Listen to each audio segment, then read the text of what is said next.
Hey everybody, this is George from DinosaurGeorge.com, answering the questions I get from all around the world. Let's start off traveling to Melbourne, Australia, where my buddy Robert says, hey, what's up? What up, Rob? He says, do you know who's faster, a velociraptor or Gallimimus? Well, Robert, to figure that out, we look at the body design, and you look at Gallimimus, his legs are so much longer than those of Velociraptor that his stride length would be considerably longer. I don't think it would be much of a challenge. I think Gallimimus would blow the doors off of poor Velociraptor. That's an old term used from drag racing days, blow the doors off of someone. So Gallimimus would be much faster than Velociraptor, in my opinion.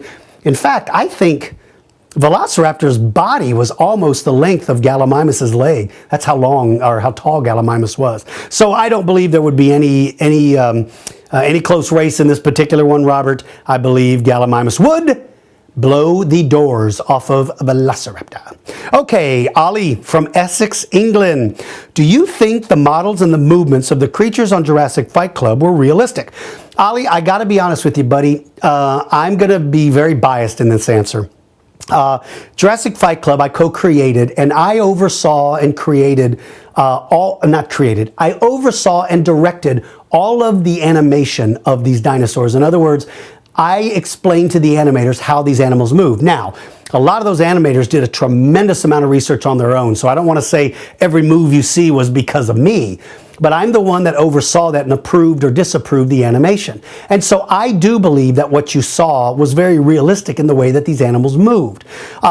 I would say that probably the greatest animation in the world still belongs to Jurassic Park. Those series animate their dinosaurs, but again, they've got a multi-million-dollar budget, and I think our budget was $8.78 for Jurassic Fight Club.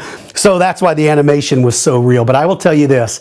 The animators who work at 1080 Entertainment, that's the company who created Jurassic Fight Club, and it's the company that I worked for so long, they could do a job that would be unbelievable. If there was a bigger budget, you would have been stunned at some of the things they could have done.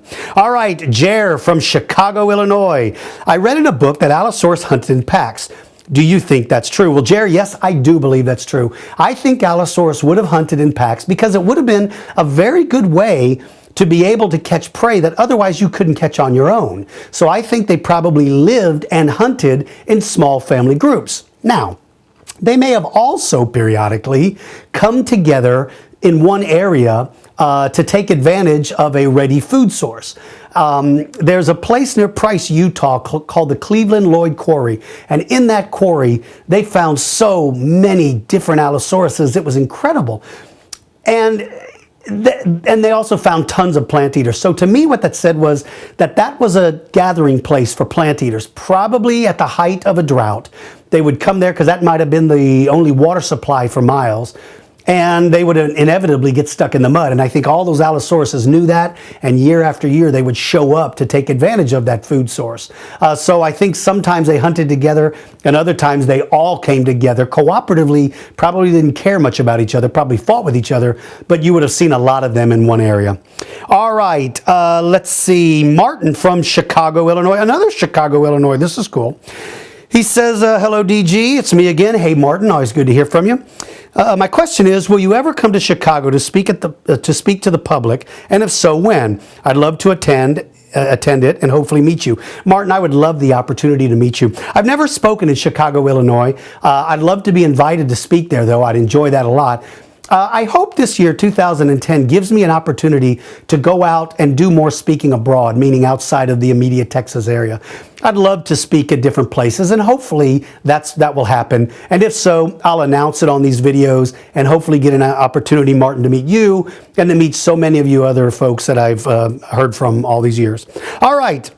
Finally, Ishmael from Toronto, Canada says, hey, DG, I want to know who would win, Dilophosaurus or Cryolophosaurus? Well, in my opinion, Cryolophosaurus is a little bit heavier duty dinosaur than Dilophosaurus. Dilophosaurus doesn't seem to be really designed much in the way of fighting.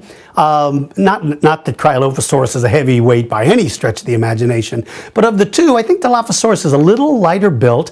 And I'll tell you something, looking at Dilophosaurus, it appears that Dilophosaurus may have been suited to being a predator who hunted fish.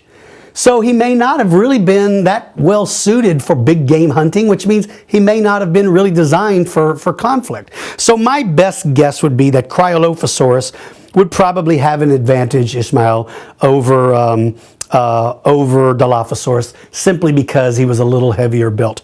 All right, that's it for this one. If you've got a question, go to my website, dinosaurgeorge.com. While you're there, join up to follow me on Twitter and become one of my friends on Facebook, and sign up to get our free monthly newsletter. To everyone out there, I hope you all had a very safe and happy new year. Take care of yourselves, take care of the people around you, and for you young people, remember to always practice those reading skills and use good manners, because if you do those two things, you're going to be a success in everything you do. Take care, everybody. I'll see you again soon.